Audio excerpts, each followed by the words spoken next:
thing only. What's up, you guys? We back again. Take it over, man. Welcome back. No, I'm just kidding. Hey, everybody. Do you know what today is? It is review day. It is review day. I don't know what he's doing. I think he's trying to tell y'all to give us some thumbs up. I think that's what that was. But anyway, you guys, we are back and we are reviewing my favorite show, Married at First Sight. And this is season 12, episode 7. 6. This is 7. It's 7? I think it's 7. It's called How Do You Know? So, ladies and gentlemen, let's just jump right into this right now. You want to kick it off, babe? Who you going to talk about? One pop with? Well, I'm going to start off with the least activity of the couples is Clara and Ryan. Ryan. The only real thing that was going on with them on this episode is when they talked to Pastor Cal. This episode, Pastor Cal was on there talking to all the couples. This is what he's been waiting for, because he's like, excuse me, where's the experts? So basically, Pastor Cal, when he was talking to Clara and Ryan, you know, Ryan is the one with the mohawk, and Clara is the one that's always little. No, she's the flight attendant. Yeah. The one that says she don't want to have her kids all up in church all the time. Yes. But look, the only real issue they had going on, they were pretty light on them on this episode, was that they said, oh, we haven't had any problems, everything been smooth. So basically, they said, Pastor Cal was just letting them know, they will have some issues. And I think the show was probably setting it up for them to have some for issues. The next episode to be focused on them a lot, because this one was real light on them. So there's nothing really else to talk about them. No, it is. So part of their thing is Claire is ready for the right, and Ryan is not. Oh yeah. So they are substituting. That's what they said. So they playing little chicken tenders instead of getting to the whole 9, basically. So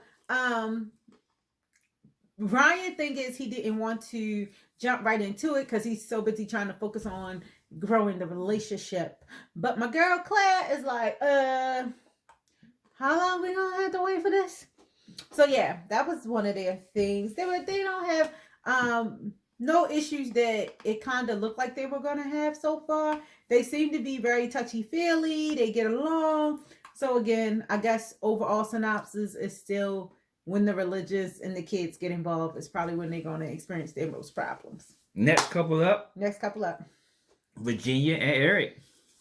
Virginia and Eric. They this episode the couples moved into like the shared apartment, so they were getting acquainted with living together in the shared apartment. So Virginia and Eric, let's see, part of the issue. Okay, basically their thing is both of them have well, he was saying he's allergic to cats and stuff like that, but they were just filling each other out as they went to each other's place to pick up a couple things for the joint unit.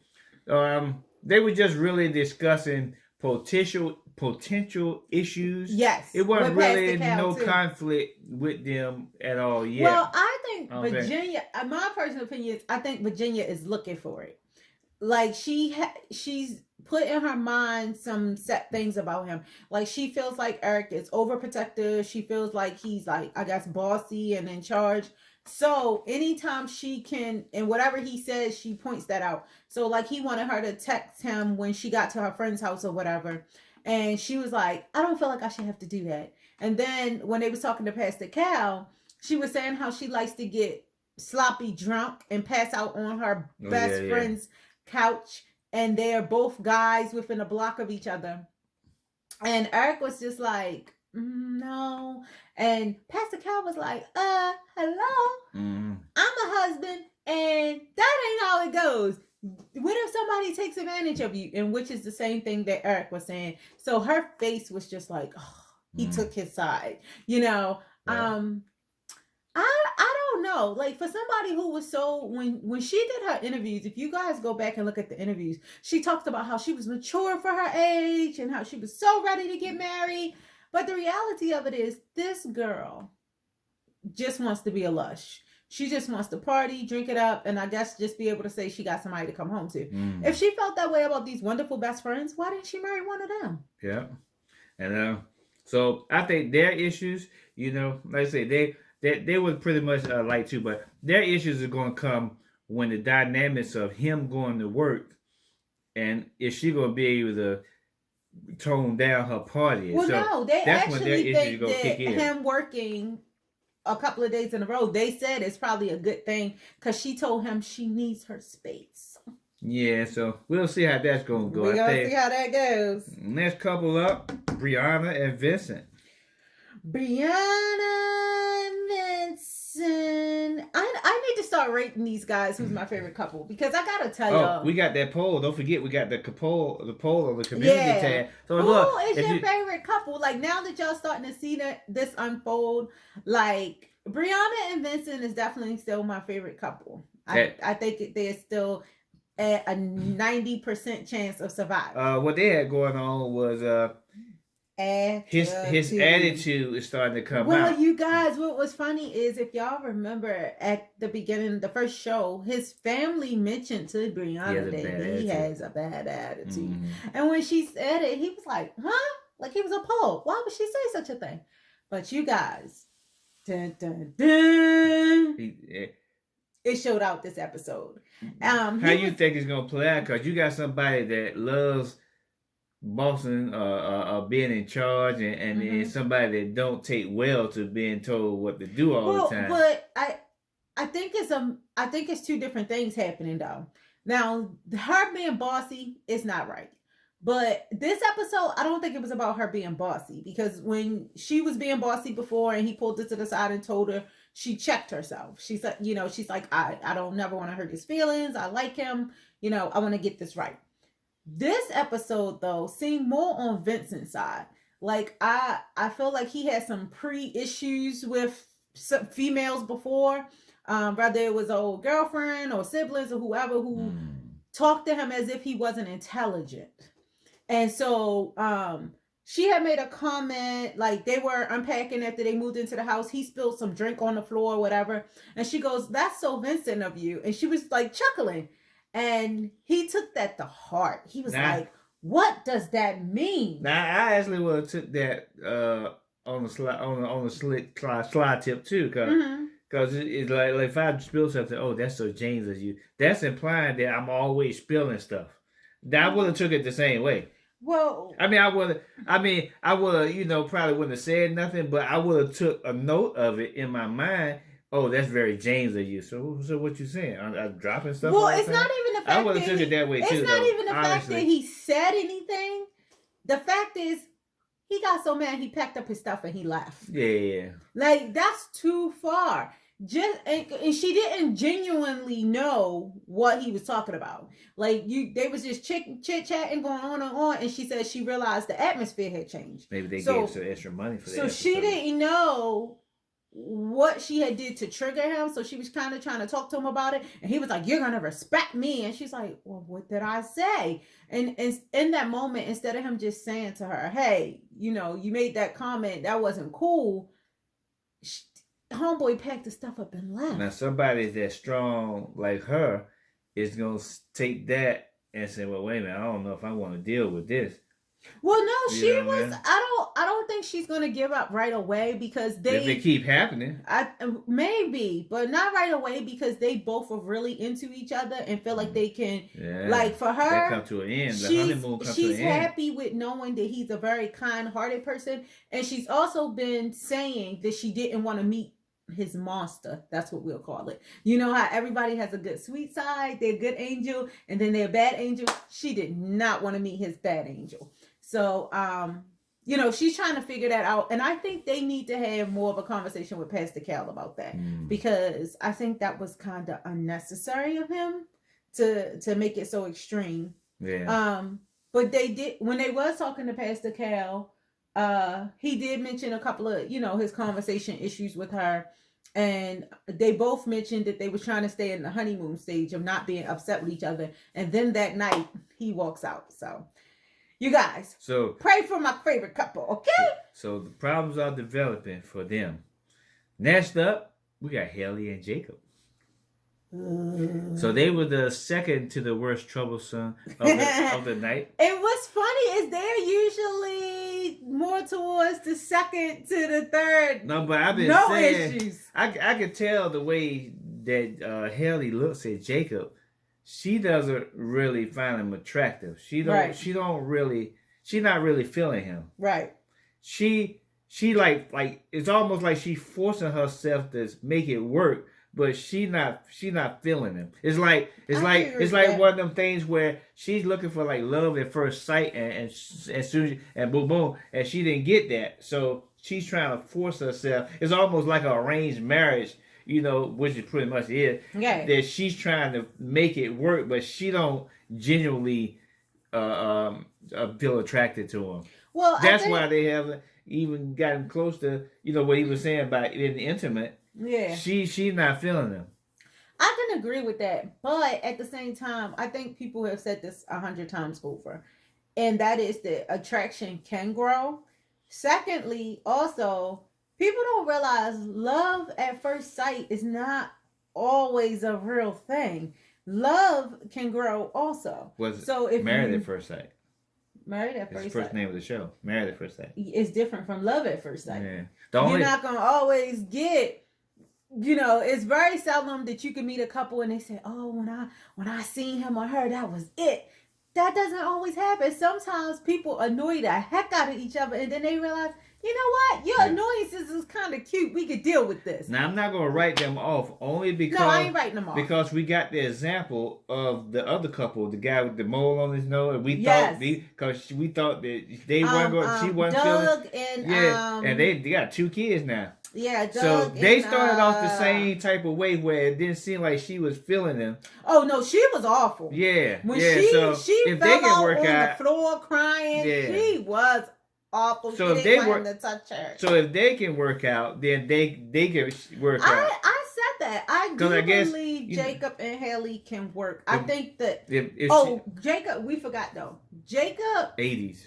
No, not just his 80s thing. He kind of had a moment with Haley. Like, he kind of went off on her because he's had somebody cheat on him before. And he ended up explaining when Pastor Cal got there. Because Pastor Cal was like, "What's your deal?" Because he accused her of cheating.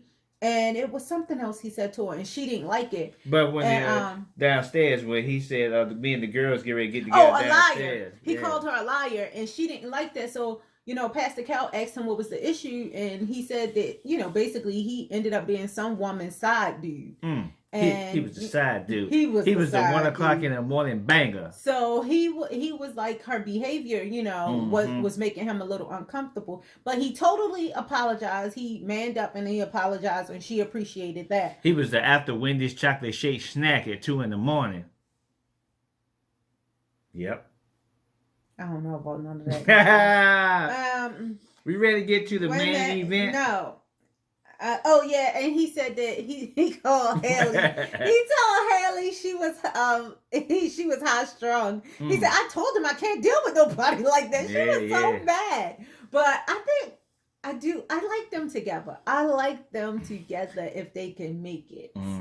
You don't like them together? I would say if they stayed together, they would be my second favorite. If they can stay together long enough for her to see him enough to start to like him in a different way, she's gonna have to be with him a little period of time for her to start to, get into him. Because he's very smart, and I think that part she will like.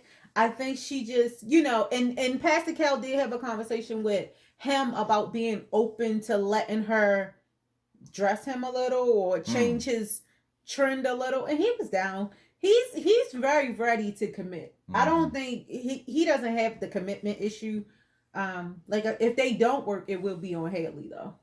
Now it's time for the main He event always of the rushes night. down to these wonderful, beautiful people. We talking about the one and only Paige and Chris. Hell no. To the no. Yeah, to the no.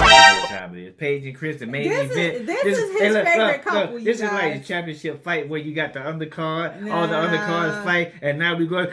Let's get ready to rumble. You guys, this is his favorite couple. He loves talking about them. This is his favorite couple. You break it down. No, you go ahead because you gonna cut me off. No, you break it down so I know you finished. No, you go ahead. Paige and Chris, this got crazy. All right. Look, he got taken. He's taking his head off, y'all. Paige, if you're watching this, like I said in my last video, stop being stupid. Stupid. Now, Paige, at this point, I really believe that they paid you to stay. No black woman. No black woman. I don't care. No black woman is going to stay and deal with what you're dealing with. So at this point, we're not feeling sorry for you. No. You stay. You get what you get. You glutton for punishment. You get what you get. You stay, you get what you get. I know the show is already over with, but I ain't at the end of the show. I'm at this episode right here. How do you know? That's where I'm at. So things might change, but as of right now, how do we know? But as of right now. How do we know is the name of this episode? And what we don't know, what we do know is that you stupid. Ooh. Straight up. See, he was rushing to get to this. Poor Paige. Paige, if you're out there, cover your ears. Anybody don't like it, come see me. I do you something. What? Okay. Oh. Put your head back, all right. This is basically what happened on this episode. Let's see. Okay. How did it start with them? Oh, yeah. Remember I told you all they're moving into their place. Yeah. All the couples, went to the common apartment. But Paige came alone. Alone. Because Chris decided, I'm going to go to Chicago. I need to clear my head, so I'm going to go to Chicago for a couple of days. But I bet you I know what he did. He didn't go to Chicago. He went to see the ex-girlfriend. Mm-hmm. I guarantee that's what he did. I don't know why we keep calling her ex. He went to see the ex-girlfriend. I don't know why we keep calling her ex. But basically, she came to the hotel by herself. Mm-hmm. The apartment. Yeah, the apartment. And basically, she ended up, interviewing with Pastor Cal. She was in there by herself telling, the story and everything. And basically, she said that he told her that he wanted to work things out with the ex. He's still in love with her. And he wants to divorce. That was halfway through the show, though. Yeah, he wants to divorce. First, he left her hanging to move into a place by herself. She was just by herself. Before Pastor Cal showed up, he mysteriously called her. So let me tell y'all something, Married at First Sight editors. I'm sick of y'all. Y'all keep trying to make something look like what it is and what it ain't. Okay? Yeah. So the previews made it look like that Paige was firsting and cursing Chris out. But we found out that was not the case. She was talking to the producers. That is the she was relaying a call on the phone. Yeah, she was relaying a call that she got about. So, Where do we start? And so basically, let me go ahead and recap the whole episode. Then I'll let you come in. But so halfway, a little bit over halfway through Pastor Cal's interview with Paige, Chris shows up. Guess who walked in, you guys? Pastor Cal looked like he's ready to whoop some butt. Kick his butt, Pastor. He had to take his glasses off 3 or 4 times. He rubbed his head. Yeah, he was trying to get some rationale out of Chris. He was telling her, hey, you got, I'll let you finish it. It's just crazy. Look, he's stressed out about it. And then I'm going to tell you what I think after you finish with what the whole situation is. Pastor Cal, she was telling him everything that, filling him in on everything that happened. Okay. And, I like how he was a little frustrated with Paige because he wanted to know what was her reasoning for staying through even all of that she had already been through. And, her thought was, I signed up, made a commitment, and, devoted to God and through all of this. So that's why I stayed. So long story short, Pastor Cal wasn't feeling that. And then Chris walks in and he's smirking and all kinds of banana baloney. And, Pastor Cal basically asking him, what is his deal? He said, you asked me for somebody who's ride or die, and she is exactly that. He was like, didn't you break up with the other lady for a reason? Yeah. He was like, so now what happened? You just threw that out the window? And what did he say? He said something like, I'll deal with it later or something like that. Yeah. But in the meantime, poor Paige is sitting there. She is so confused and, messed up in the head. And at the end, well, before we get to the end, I don't know if I said this to y'all before, but I'm going to make this clear now. I do not believe at any point that Chris was broken up with his fiance. I believe that Chris and the fiance came to an agreement because even Pastor Cal said, so if she's 6 weeks pregnant, that means he was still sleeping with her through the whole time he was going through this process. Interview process. Yeah. Yes. So what I believe happened is Chris is trying to boost his business. So he convinced his fiance, let me go on the show. I'm not going to sleep with whoever it is. I just want the publicity. I'm gonna end up divorcing him because he gonna say because he remember I was telling you he do a lot of mind tricks and mind games. Manipulation. Yeah, he's a manipulator. So he manipulated the fiance to come on the show, blah blah blah, whatever he told her, and then he said, "Well, yeah, I got to get married. That's part of the show, but I'm gonna get divorced." Right. So But I think where the fiance is going to find issue because she didn't know that they was going to sleep together. I'm sure he clearly told her that wasn't going to be part of the case, which is why Paige is so messed up in her head because now she feels gross that she slept with this guy who told her, I'm still in love with my ex. And then Pastor Cal kept asking her, why did you continue to sleep with him? Right. Throughout this process. Multiple occasions after he told you that he doesn't find you attractive. The other issue that I would like to bring up, I mean, we already know Chris is pretty much a scumbag. And double scumbag.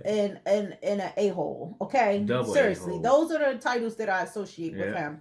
And that might be mean, but he's mean. Yeah, that's a big part of it too. Cow's ass. But if you guys looked at this pattern of everything here, he wanted somebody who was going to have his back, but he never has Paige back from the beginning. From the time they said their vows, at the reception, he said some insulting things to her friends.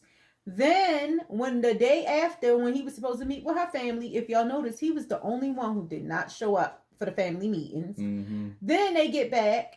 It's time to move in. He's not there. And then he came late to Pastor Cal's meeting. Now, we all know Pastor Cal. He doesn't play that kind of games. Well, they weren't even expecting him to show up. But he, hubby had a good point that he feels like Chris only showed up so he could tell his side of the story. Because he knew Paige was going to be there bad mouthing them and running them through the mud. So he wanted to, he the type of person that ain't going to let you just say anything. Talk about it. And he wanted to counter what you saying.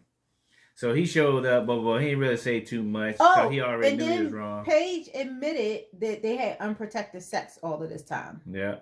So they was together for 8 days, and she said they probably only didn't sleep together for 3 of them, and they were unprotected. So this is not funny. This is real because this is real people situation. But Hood stuff. God don't play. And she was talking about, oh, I know I'm not pregnant. I got my period today, girl. Let me tell you something. That means nothing, okay? Getting your period, you can still be pregnant. Because you could have got pregnant like 2 or 3 days before your period came on. That ain't going to just... You ain't going to stop it like that. Yeah, it takes the next one. And we're not putting, not wishing bad luck on you, but, you can't be doing crazy things and being okay with it. Like, this dude is totally disrespectful, and he's totally in it for the fame. He's one of those people that even bad attention is better than no attention, I feel like, at this point. And Pastor Cal got to the point at the end to where he said, normally I try my best and hardest to save a marriage. But in this case, I don't want it to be saved. Yeah, he don't believe in it. He said it need to end. Yeah. Now, anytime Pastor Cal don't try to work it out. Everybody else, he, told them, he pointed out some issue, and he said, but we can work on it. This is okay. We can work on it. But these two, he got up. He hugged Paige. I think he just gave Chris a dap. No. He shook his hand and said, "Make good decisions in life." Yeah. And then he left. But he did that for Paige. He said, "Look, she don't even deserve trying to stay with this dude." But here's something else. I gotta tell you guys. I'm so mad at Paige. How do you let a loser, cheater, break up with you before you break up with them? Like, hello? She Like still had hope that he would change and come back. You guys, anybody who watched this, did y'all watch the end? When he's like, where's my luggage? She goes out to get him his luggage, and she's kind of staring and waiting for him to say something. Yeah. And he whispered in her ear, I'm scared of falling in love with you. You just admitted you in love with your ex. And to wrap things up, the preview for next week was even crazier. Crazy. Now, I know you guys watching our videos, but there's other videos out there where she is agreeing to sit down with Chris and the ex-girlfriend and have a chat. Stop saying the ex. His fiance. Yeah. If you can have a fiance and a wife at the same time, this is an example Same thing, of what y'all. like. Same thing, y'all. Other people out there commentating, but you know what? This is the real Nesters that we talking right now. This is the real Nesters. James real Nester, Chris a real Nester. This 2021, we get ready to pump this YouTube thing up. It's okay, baby. But anyway, why would you even agree to a sit down? What is the purpose? What's the point? You guys. Are you planning on having just being a threesome and just being a menage a trois couple? Maybe that's what she's playing. I am so maybe upset. She planning on being a menage a trois couple. I'm so upset that we gotta wait until next week because I really would like to see what is the purpose of the conversation. If you told her you getting a divorce, you told her you in love with your ex, point? You told her you would rather work it out. Why y'all still on the show? Why you sitting? Fame. Yeah. The man is on here for fame and for the two women because we don't even talk about the supposed to be ex-fiance. We're gonna call her the fiance because when you're in the ex, it means in the past. This lady is very much in their future. So, how do you two women let this manipulating man play y'all like this on national TV? Because once they show the ex being on there next week, it all clicked with me. Is that like I say, she's in on the whole thing. Oh yeah. Why else after all this embarrassment and stuff would you come and show your face on the TV? Unless you trying to be fame or you in on it or something like that. And then you know what? You think Paige in on it too? No, I'm thinking it all could be a big hoax. She could not even be pregnant. That's the story that he's using for the drama. The fiance might not even be pregnant. That's all for the drama. That could be all. The whole thing could be a drama. You gotta think this thing is chess, not checkers. Yeah, chess, not checkers. See. But I'm definitely sticking with my observation that he got on this show for fame. He wasn't looking for no love. He wasn't looking for no marriage.